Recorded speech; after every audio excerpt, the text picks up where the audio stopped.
I actually didn't mention this last group, but one of the things that JCMT does is we actually work with a number of other telescopes to do what is called interferometry, where you've got a number of telescopes working together to emulate a much larger telescope. And we do something that's called event horizon observing, where we join telescopes from Chile, Spain, California, New Mexico, Hawaii, all joined together. We form a telescope with about a 10,000 kilometer baseline, and it gives us such high resolution that we're the only telescopes in the world that have been able to image and get an idea of the size of the black hole is at the center of our own galaxy.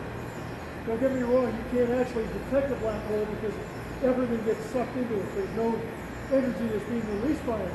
But what we found was we discovered some matter is actually a star that was being accelerated into the black hole, and as it accelerated, its greatest emission was the same as optical light, and as it accelerated, it got redshifted into a frequency that we can observe with our telescopes, and we were able to see it from the time that accelerated into that until it disappeared as it accelerated past that speed and was going so fast that we could no longer see it. And that gave us an upper limit on the size of the black hole at the center of our own galaxy.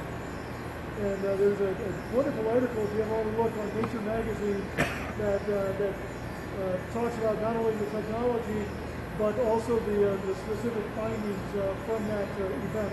We do that about once a year when the galactic plane is positioned in such a way that it's clearly visible from Spain, Hawaii, and Chile all at the same time. Comes down very often.